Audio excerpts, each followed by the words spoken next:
ku ne xam ne ne yàlla daa bind te yemalewul am na ñu matal am ñu matlewul waaye ba mottali amee ba léegi kenn sonnatul buur kattan di produit 100% naturel sans effet secondaire ñu defare ko li nga xamante ni moo di petit cola bisaab ak jinjeer ñoo ngi jàppale leen ci seen wàllu kattan ak seen wàllu wërgu-yaram bu nekk jarna fi nguur ak keng ba ci kikirikiij waaye bii mooy seen buur di buur kattan ballonnement moo ci mën constipation faiblesse sexuelle diabète sinusite éjaculation précoce di joxe appétit sexuel teg ci itam day raxas sa biir ba mu set wecc wooteel gaaw ci 77 413 59 24 77 413 59 24 xar yëpp xar lañ waaye laadum da ciy gën te bu ñu nee góor ngóoraa tax. nuyu nañ leen bu baax a baax mbokki internet yi safo di seetaan Sunugal 24 le point de la rédaction muy ay jotaay ñu koy amal saa su nekk di ci waxtaane lépp loo xam ne si nii actualité la rawatina les faits divers ma ci ànd ak Moustapha Mbaye yéen aussi ngeen mën ci participer via les commentaires damay bàyyi Moustapha mu nuyoo bu nuyoo ba pare ñu soog a jàll ci waxtaan bi Moustapha noo def. maa ngi fi Cheikh Mahfous maa ngi lay nuyu di nuyu ñëpp ñi ñu àndal ci sunu jotaay xibaar bi ñuy amal bés bu yàlla sàkk di leen wax rek ngeen di wéy di ànd ak ñun. aca mi ngi noonu dañ koy doore ak li nga xamante ni xew-xew la di événement du événement 23 juin donc mu ñu war ko fêter demain nga xamante ni moom moo di le 23 juin di ñi ci fàttaliku muy soulèvement bi nga xamante ni amoon nañ ko fii ci Sénégal le 23 juin 2011 donc nag suba la ñu koy amal fii ci Ndakaaru ñu amale ko nag ci li nga xamante ni ak xaajaloo la ndax ñi nga xamante ni ñoom ñooy waa M23 authentique ñoom ña ngay daje fa li nga xamante ni moom moo di sa place de la nation ñoom ñu mën ci lim ku ci mel ne maître El Hadji ak ñeneen ñoo xam ne si nii tey ñoom ci boor boobu la ñu faree di ko féete fële si xamante ni moom moo di place de l'Obélisque ñu gën ko xam ci place de la nation donc ñeneen ñi nga xamante ni mooy ñoom mooy waa Y'en a marre ak ñeneen ñi nga xamante ni tamit ñoom jàpp nañ ni ñoom bokkoon nañ ci xeex boobu nga xamante ni moom mooy 23 juin ñoom ña ngi koy amale fi nga xamante ni moom moo di terrain bi nekk fii ci stade Léopold Sédar Senghor tey ñi nga xamante ni mooy waaye HLM Grand Yoff di fa entraîner donc ci terrain boobu fa lañ ko bëgg a amale muy ñaari xew-xew yoo xam ne si ni dañuy célébrer même événement bi muy le 23 juin Moustapha ñu comme ni ma ko waxee léegi 23 juin dañ koy célébrer ren dans la divergence donc ñaari parti di ko xëccoo Maître El Hadji Diouf dem ci sortie bi nga xamante si ni def na ko mi ngi xam le ni que Ousmane Sonko moom warul bokk ci bi la fête ndax daanaka bi xew-xew yooyu di am boobu moom bokkul woon ci xeex bi boobu mi ngi ko fekk fële nga xamante ni moom moo di impôt et domaine donc mu mel que ni 23 juin coow li ba léegi jeexagul. coow li jeexagul parce que dañ koy célébrer ci contexte boo xamante ne dafa xaw a particulier pourquoi mi contexte particulier dafa ñëw fekk espace politique bi nekk en pleine ébullition. jaxasoo yi bëri na mu am ay mouvement yu fi judd entre temps M2D judd na fi. boo xoolee ba ci biir sax ñi nga xam ne ñoo sosoon M23 ñu bëri ci ñoom kenn mënatu leen a teg bët kenn gisatu leen ñenn ñi ngi ci camp pouvoir bi ñeneen ñi ngi seen ay activité personnelle ñeneen ñi ngi ci leneen amatuñ sax jotu espace politique bi ku ci mel ni Aliou Tine tey ji pratiquement kenn gisatu ko ci marché Abdou Aziz Diop moom léegi conseiller la présidence de la République Maître El Hadji Diouf mi ngi ci wet gi Cheikh Bamba Dièye mi ngi M2D Y'en a marre ñi ngi ci fañ nekkoon ba tey ça veut dire que acteurs yi nga xam ne ñoom ñëpp ñoo waraloon ñoo nekkoon ci kanam laa parce que bés la boo xamante ne dama jàpp ne bu ñu jëlee résumé ko ci ay nit kese dañuy juum mais tey jii ñooñu mën a lim noonu matuñu 100 personnes ñi taxoon buntu assemblée nationale c'est des centaines de personnes. c'est des milliers. waaw loolu ñooñu tey jii est-ce que normal tamit bu ñuy wax récupération que ñoom ñoo njëkk a récupérer li nga xam ne peuple bi ñoo ko def. parce que non seulement mouvement M23 rek mouvement récupération la. parce que ñi fa nekkoon noonu bëri na ñoo xamante ne bi M23 tegoo. après dañoo commencé woon di fustiger parce que dañ ne ñoom Aliou Tine dañoo bëgg récupérer loo xam ne askan wi moo ko moom mais il fallait que ñu teg benn cadre boo xam ne mooy pérenniser liggéey bi nga xam ne moom la M23 di liggéey sinon bu ñu ko defuloon tey ji imagine toi li nga xam ne am nañ ko comme ay acquis li nga xam ne am nañ ko ci liggéey ko fu mu jëm tey ji duñu amati kenn ku ko jiite mais malheureusement niñ ko jotee ak niñ ko séddoowee moo ñaaw ba nga xamante ne après gis nañ li mu jur ñi dem nañ côté bi ñi dem côté bale ñi retiré wu complètement et loo ci gis M23 moo njëkk tasaaro parce que COS M23 ci M23 la bàyyi ko moom mooy commission stratégie orientation stratégie ñoom foofu lañu judoon mooy xale M23 yi ñoom fi ñu toll ni beddeeku nañ bàyyi mu dem nole ñoom Ousmane Ndiaye ak ñeneen ñoom léegi ñoom ñoo yor M23 bi nga xamante ñoom la ñoom Aliou Tine yoroon ci wet gi ñoom Cheikh Bamba Dièye ak Cheikh Tidiane Dièye ñoom ñëpp dem nañ ci beneen wet gi tamit ñoom léegi ñi ngi actuellement M2D kon tey ji ban mouvement moo war a mën a taxaw revendiquer M23 carrément loolu moo tax ma ne revendication M23 sax taxaw naan maa ko moom wala maa ko def yëpp askan wi la parce que mbirum la boo xam ne mbiru askan wi ko moom kon tey ji képp koo xamante ne tey ji démocratie moo la ñor avancer réew mi moo la ñor am nga droit célébrer que cela ne pas dire que da ngaa ñëwoon ci bis boobu wala demoo woon. comme ni ko maître El Hadj Diouf waxee daal ci génne ki nga xamante ni moom moo di Ousmane Sonko ba mu set wecc mais tamit comme ni ko waxee xëccoo bi bëri na trop ci jëm ci li nga xamante ni moom moo di 23 juin boobu mais tey lan moo nekk ci ginnaaw Moustapha ba ku nekk bëgg di réclamer rek ne man maa moom M23 man maa ko xeexoon lan la est-ce que amul politique ci biir wala lan mooy problème bi ba nga xamante ni mënuñu ko célébrer dans l'unité. non dafa am ñoo xamante ni gis nga li tax may la même du Sénégal kese de. boo demee Mali am nañ seen M6 xaw ma M5. imam Dicko nekk fa. nga dem foo dem rek bu activité amee wala dara am da ngay gis après du coup dañuy bëgg dajaloo loolu ñu am nuñ ko tegee. pour mën a di ko fàttaliku pour mën koo dundal pour mën koo tax postériorité bi mën koo retenir loolu dañ leen koy nangul. mais li waral sa question bi am solo mooy tey jii ñoom ñi nga xamante ne ñëpp dañuy réclamer wu ci M23 ku nekk bëgg taxaw ñoom ñëpp boo xoolee ñoo bokk benn cadre mooy société civile bi la ñu bokk bu fekkoonte ne tey jii ñoo bokk benn objectif xeex bi ñuy xeex ñu bokk lan moo waral duñ bokk juboo mais am na si ñoo xam ne da ngay leer na ñi pouvoir la ñu àndal kaasatuñu déggatoo leen ñu wax dara ba pare ñu ne M23 la ñuy waxal askan wi lu nekk xew na fi lu nekk dund nañ ko fi coow bu nekk am na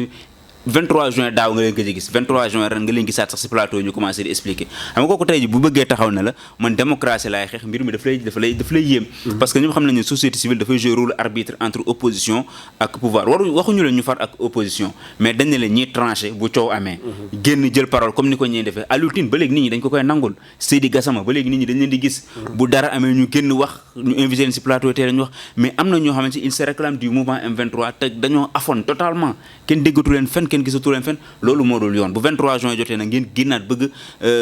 envoyer plateau télé yi di wax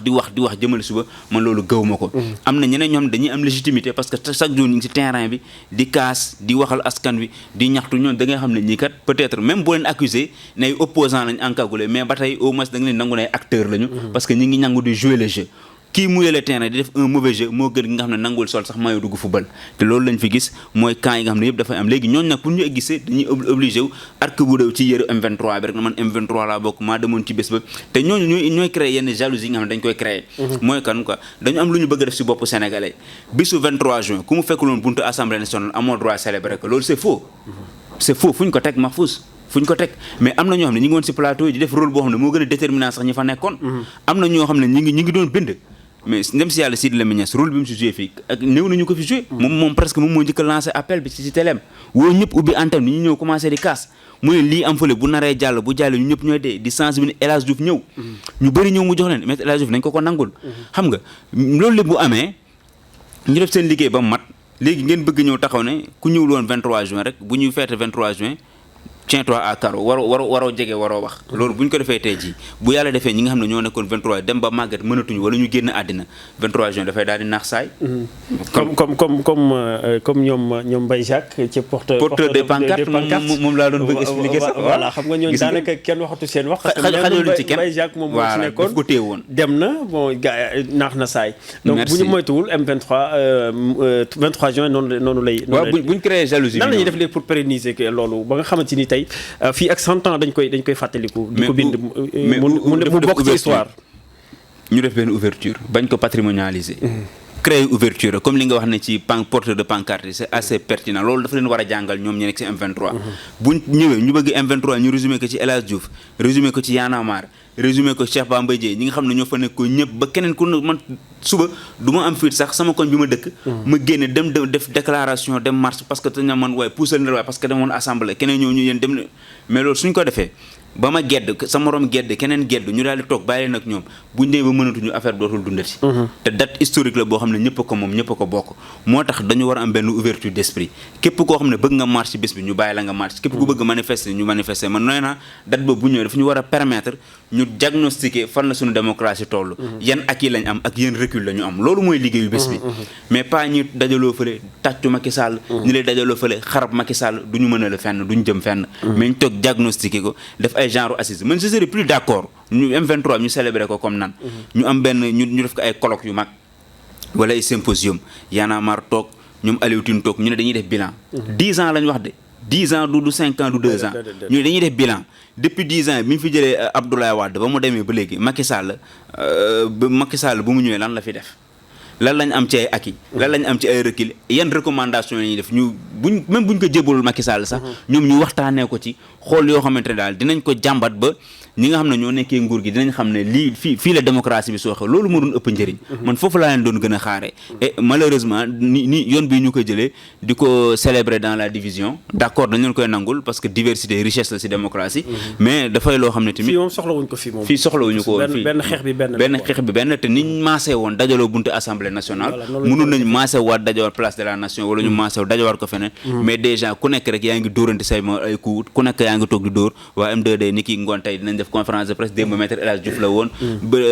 démb Y'en a marre la woon aussi xam nga kon bëri na daal ay comportement yoo xam ne yaakaar naa ne war nañ ko mën a jooyantuwaat ndeem suñu démocratie réew rek moo ñu tax a jóg ni nga ko waxee Moustapha noonu la waaye tamit boo moytuwul bu suba le contenu wala li nga xamante li ci ëpp solo ci bis boobu dinañ ko fàtte te li tax ñu koy fàtte rek mooy problème de mobilisation comme que ñaari camp la dina di camp bi moo gën a mobiliser camp ba le mobiliser wul ba nga xamante ni daanaka solos bés bi wala solos loolu xew-xew boobu muy le 23 juin boobu daanaka du génn te boo moytuwul te presse bi tamit ñu bàyyi ci xel bu baax bu ñu leen yóbbu ci mouvance boobu nga xam si tey doo bind lenn loo xam ne si doo ko bind rek lu dul ñii ñoo gën a mobiliser fee dafa feesul affaire yi ñañ bañ a dugg ci li nga xamante ni moom moo di jeu boobu tamit. et malheureusement dinañ ci dugg. ndax xam naa ne gars yi dinañu luye ay car dinañ def lu nekk ay nit yóbbu parce que comme problème ñaari tendance dina ci am. et puis déjà biñ commencé créer débat légitimité rek si lañ faussé débat bi parce que mbirum légitimité moo si amul. am na ñoo xamante ne xeex nañu M23 xeexati doo dégg sax si plateau télé ñu toog. ba ne ci bés balaa bokk. man demoon naa yow ak keneen ak keneen man j'en connais d'autres ñu bëri ñoom dañu même ku demoon xeex sax suñu sax dem nga couvrir ji waaw kon bëri na ñoo xamante ne bis bi dañ koy fàttaliku nii kon bu melee noonu ñu bëgg indi benn débat boo xamante ne ku demul woon ci bés boobu waroo koo célébrer foofu la problème bi njëkk amee bañ taxaw naan Ousmane Sonko dëgg ba def récupération daf bëgg def mais pour lan Ousmane Sonko warul célébrer 23 juin pour lan loolu teguñu ko fenn fan lañ ko teg warul célébrer 23 juin mais même su nekkoon à l'étranger à supposer que mu nekk bitim réew wala mu nekk planète Mars ba ñibbi si dégg ñu expliquer ko histoire 23 juin ni mu demee ak yëpp dafa war a ñëw toog dem célébrer ko parce que bés la boo xamante ne dafa am solo suñu démocratie kon loolu tey jii amuñu droit di ci jëme exclure kii def conférence de presse naan di warul bokk ak ñun ñoo ko moom ak ñun déedéet du ñoom kese bu doon ñoom kese loi bi day jàll. mi ngi mel ne indépendance bi ñu koy am xam nga. waaw fekke wuñ ko. bu bëri fekke ñu koy daanaka fekke wuñ gis nga. ña ko xeexoon nekkatuñ fi pourtant ñu ngi koy célébrer. ñu ngi koy célébrer ba tey 4 avril bu nekk ñu génne ñu def ko fête ñëpp génn fête ko. te bu doon ñoom donc sax amaana du am. parce que ndaw yi ñoo doon jël ay scooter di si yëpp ay xeer di ko sotti gars yi jël di yor image comme démb. di ñooñ doon xeex. di si dat du nekk amaana ñeneen ñi amuñu poste amuñu dara ba tey ji parce que dañoo gëmoon liñ doon xeex rek seen réew lañ doon xeexal askan woowu génnoon tey ji anañu mais ñoo moom bés bi mais pas buñ ko résumé ci maître El Hadj Diouf buñ ko résumé ci Y'en a marre buñ ko résumé ci keneen ak keneen bésu askan wi la bésu askan wi nag ku bokk ci askan wi ci nga bokk ku bokk ci askan wi yaa ko moom moo tax ma ne nañ ko rafetal rek yaatal ko ku nekk comme déjà division bi am na pare ku nekk na nga dem fa ngay manifester fa si jàmm ak salaam après nag ñu dajalwaat fi incha allah def côté mobilisation bi tamit. waaw côté mobilisation bi c'est sûr dina doon benn enjeu boo xamante ne ñu ko organiser surtout benn côté bi nga xamante ne ñooy nekk place de la nation. parce que ñoom boo gisee niñ ko bëgg a yëkkatee ma gis ay jeunes yoo xamante ne ci parti au pouvoir lañ bokk sax di partager affiche yi. di koy yëgle ñoom tamit parce que Macky Sall acteur la woon ci 23 juin. parce que fii lañ toogoon ma ne Macky Sall sax war na célébrer 23 juin. kon acteur la woon ñoom am na beneen lecture bu ñu am ci célébrer 23 juin dañ leen koy nangul. ñoom ñooy gën a am enjeu pour mobiliser parce que beneen camp bi moom ñoom pratiquement amuñu dara lu ñu perdre peut-être ñoom dañ fay dajaloo waat rek comme ni ñu ko defee woon fan yële passé place de la nation mooy wax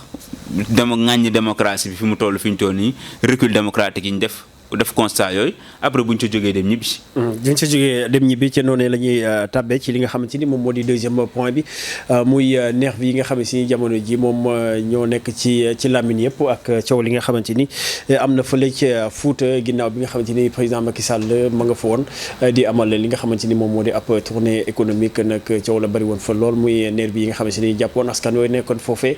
di leen bunduxatal di leen dóor ba tax na image yi ñu ngi ko doon partagé sur les réseaux sociaux ñëpp di ko ñaawlu bii di Bougane Gueye Dany ba mu fa demee sax cortège am boobu nga xamante ni moom la yóbbu woon dañ ko daal di attaqué ba tax na daal dinay porter plainte jëm ci nervi yooyu. am na ñeneen ñoo xam ne si ni tamit ñu jóg daal di porter plainte jëme ko ci ñi nga xam ne si moom di nervi yooyu. Moustapha, est-ce que jàpp nga ni tey yooyu les plaintes dina am ak mujj ginnaaw bu ñu xamee ne pour ñu identifier ñi nga xamante ni nervi yooyu sax c'est tout un problème bu ñu mënuñu tamit identifier ñi nga xamante ni ñoom ñoo leen recruter donc est-ce que jàpp nga ni tey yooyu les plaintes dina am ak mujj. pour man balaa plainte bi doon am sax police moo waroon njëkk def liggéeyam parce que ñii ñuy wax ay nervi ñu rax leen dañ leen di yàqal te seen image la ñu nekk di ko yàq pour man police moo waroon njëkk def enquête te enquête dina yomb de parce que am na ñoom ne vidéo yi seen kanam fàng la def ñu gisee ñi dàq ji ay nit di dóoraate ñooñu ne serait-ce que bu ñu fa amoon quelques arrestations rek dina calmer ardeur yi ñu mën a comprendre ne police kat mi ngi def liggéeyam mais ay nit mënuñoo dugg ci ab koñ dàq ji leen dóor leen def leen neex dem ñibbi dara du leen ci fekk ci loolu ban dëkk la ñuy nekk la ñuy laaj loolu moo tax ma ne balaa plainte bi doo ñëw sax police moo waroon njëkk a procéder à des arrestations parce que tey ji su fekkoonte ne inverse moo am bu doon ay cortège président lañ attaqué du ñu génn journée bi te defuñu ay arrestation te jàppuñu kenn kon tey ji bu inverse bi amee tamit ne serait-ce que par respect aux populations attaquées war nañu mën a commencer diligenter benn enquête boo xamante ne dinañ jàpp ñi nga xam ne ñooy nervi yooyu bu ñu leen jàppee nag ñu wax kan moo leen yebal wala kan moo leen recruter parce que am na ñoo xam ne explication bi ñu commencé joxe mooy président yoonam nekkul ci nervi parce que recruter wul kenn waxal ak kenn garde rapproché la am mais président bu recruter wul gis nañ maire Ourossogui Moussa Bocar Thiam moom ñu ne dañ koy porter plainte parce que dañ leen a tabassé te nervi yi leen dóor ñoom identifié nañ ne waa ji moo leen yebal wala moom moo leen recruter kon xam nga déjà boo toppoo benn nervi rek ba ci ginnaaw di gis benn responsable bu làqatu ci ginnaawam mais problème bi mooy kan mooy nangoo topp nervi parce que bii ñëpp xam nañ Sénégal nu mu demee boo toppee nervi mu yóbbu la ba ci ginnaaw ministre mbaa nga topp nervi mu yóbbu la ba ci ginnaaw direct ñu ne bàyyil doomu jàmbur mu ñibbi fu muy jëm moo tax plainte ñu wax yëpp man ay caaxaan laa ko jàppee parce que xam naa ne du mujj fenn peut-être dañ koy def pour la forme pour wane ne ci dëkk lañ nekk ku ñu tooñ war nga dem yóbbu ci yoon ku ñu tooñ war nga mën a dem réclamer ji yëpp mais man gëwuma plainte yi am benn issue bi gëmuloo plainte yi am benn issue ak li nga xamante ni xew na mais tamit loolu Moustapha est-ce que du indi ak jaxasoo wala ak pëccoxoo bu fekkente ni ku nekk da nga indi sa nervi bu subaa bu buggaan nga indi ay nervem wala keneen koo xam ne si ni mi ngi ci opposition bi tamit indi nervem bu boobaa est-ce que du indi ak loo xam ne si ni mën nañu sax yóbbu ci guerre civile. dëkku fayantoo lay indi. waaw du ko dóor ma fay comme justice deful liggéeyam rek ku nekk da ngay bëgg a fajal sa bopp. parce que man du ma nangu dóor nañ ma tey bu subaa du ma nangu ñu may dóor. non dëkku fayantoo lay indi parce que loo xamante ne la tey ji koo dóor. mu bu génnee bu demee fii ku nekkaa fi am ay mbokk. xam nga dafay loo xamante ne fi ñu toll nii ak internet bi léegi moo tax yu bëri war nañ koo mën a bàyyi. li nga xam ne da nga ko daan def ay jamono PAI bu maj mu jóg nga xamante ne moo ñu mag sax. da nga ko daan def jamono jooju. daawul siw nga jàpp benn militant dóor ko teg ko ci tali bi dóor ko ba mu tàlli doo gis ku la filmé doo gis ku la photo foofa lay yem fu nga ko dóoree fa lay yem bu demee nett sax dañ naan kan ani preuve wala kan moo la doon dóor fii bokkul fii da nga xàcce rek gis photo yi commencé naaw fu ne ñu lay filmé loolu moo tax lu waaye def rek war na ko mën a xoolaat bu baax a baax parce que maa ngi doon waxtaan ak benn mag mu ne may li ñuy wax ni ci nervi yi nii jamono yooyu la gënoon a metti parce que jamonoy PA yi nii nga fi doon gis ñoo xam ay attaques yu garaaw nga daan gis ci mbedd mi mu ne mooy yàgg na fee am responsable politique jamonoy UPS jamonoy parti socialiste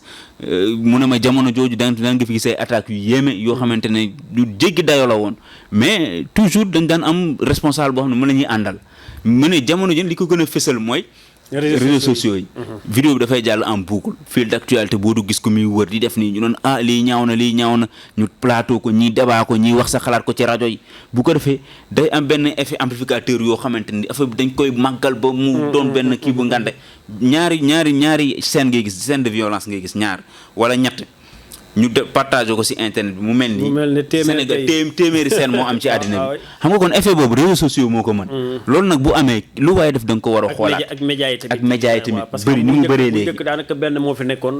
muy la RTS te dafay doon censure dafa doon censure daawul jàlla yooyu la kii rajo yi tamit demeewul woon noonu benn rajo moo fi nekkoon presque équipe bu ko bindee ñi jàng bay liir bëriwul duñ ci jot sax am ñoo am jàng nañ waaye duñ woon jot ci li nga xamante moom moo kon loolu moo tax ñi fi ñu toll nii daal lu waaye def war na koo xoolaat bu baax boo bañee ëllëg ay rëccu di la ci fekk ak yenn parce que gis nañ fi ñoo xamante ne daal comportement bi ñu jëlee ak ni ñuy jógtee buñ ci jógul du baax ci réew mi te dafa am loo xamante ne man mënuma see d'accord xam nga espace politique bi boo xoolee dafa am benn bipolarisation boo xam ne moo fi am kenn mënu koo bañ mi Ousmane Sonko Macky Sall kii day teengal ba mu ne teng kii teengal ba mu ne teng loo fi mënta wax ak lecture keneen koo ci mënti boole mais ñaar ñooñu ñoo fi nekk fi ñu toll nii mbëkkante bi di sonal nit ñi di jaaxal ñëpp boo xoolee le événement mars yi lu ñuy wax waa nguur gi ak waa Pastef nga jóge fa tamit M2D jógewaat M2D quoi qu'on puisse dire yuq bi wala essence bi Ousmane Sonko la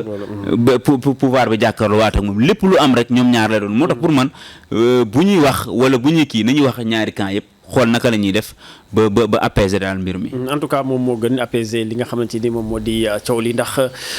ay moom du yem ci bopp borom. yaakaar naa ne bu ñëwee si ñun ñëpp suñu kaw lay daal ba tax na Bougane Gueye Dany comme ni ñu ko defee moom daal dinay porter plainte ak ñeneen ñi nga xamante ni tey jàpp na ni nervi yooyu dañ leen tooñ waaye yooyu plainte comme ni ko Moussa waxee moom jàpp ñu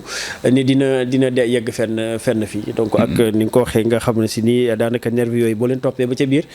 ci benn responsable politique wala ministre moo xam ministre lay nekk wala DG wala koo xam ne si ni ku jege nguur gi lay nekk ci ñooñee ngay dal te ku ne xam ne réew mi ni mu demee waaye rek te ñaari li M23 tamit mooy 23 juin donc tamit suba lañ koy célébrer donc ñu célébrer ko nag ci li nga xamante ni moom mooy la division muy ñaari camp yoo xam ne si ni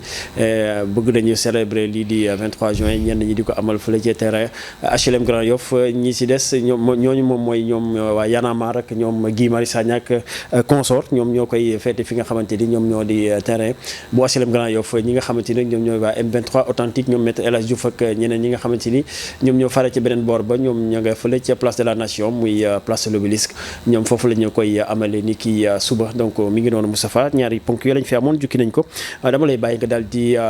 joxe sa kàddu bu mujj mooy le mot de la fin ñu yëkkati jotaay bi. waaw sama kàddu gu mujj di mot de la fin waxtaan bi rek mooy di wax képp koo xam ne bëgg nga manifester demee rek na nga fu la neex demal nga manifester fa ku nekk foo sentir rek na nga fa dem parce que dëkku démocratie lañ nekk bu kenn xoñoñal kenn ak anam bi nga ko bëgg a defee kenn warul xoñoñal kenn warul ni da nga war a ñëw fële terrain Grand Yoff par force kenn warul ni da nga war a dem place de la nation par force wala ñi nekk fii muy nit ñu baax ñi fële ñooy nit ñu bon ñi déedéet ku nekk dafa am gëm-gëmam nañ bàyyi ku nekk dem fu ko neex mu dem ñu def lépp dans la démocratie et le respect de l'autre bu ko defee jàmm daal dina ñooy ku nekk waxtu wañ la joxoon nga manifester bu mu jeex nga dem ñibbi jeex na mu ngi noonu di la jaajëfal bu baax a baax di jaajëfal Mansour Dramé moom moo nekkoon ci wàllum réalisation bi ak technique bi yéen aussi nga xam si yéen doon topp tous les jours donc ci émission bi nga xam si mooy le point de la rédaction di leen wax ngeen wéy di abonné ci sunu chaîne bi nga xamante ni moom moo di Sunugal 24 ngeen activer la cloche de notification di am les vidéos en temps réel en même temps di aimer les vidéos di leen jox dig daje bu suba incha allah ci beneen plateau. ku ne xam na ne yàlla daa bind te yemalewul am na ñu matal am ñu matlewul waaye ba mottali amee ba léegi kenn sonnatul buur kattan di produit 100% naturel sans effet secondaire ñu defare ko li nga xamante ni moo di petit cola bisaab ak jinjeer ñoo ngi jàppale leen ci seen wàllu kattan ak seen wàllu wërgu-yaram bu nekk jar na fi nguur ak keng ba ci kikirikiij waaye bii mooy seen buur di buur kattan ballonnement moo ci mën constipation faiblesse sexuelle diabète sinusite éjaculation précoce di joxe appétit sexuel teg ci itam day raxas sa biir ba mu set wecc wooteel gaaw ci 77 413 59 24 77 413 59 24 xar yëpp xar lañ waaye laadum da ciy gën te bu ñu nee góor ngóoraa tax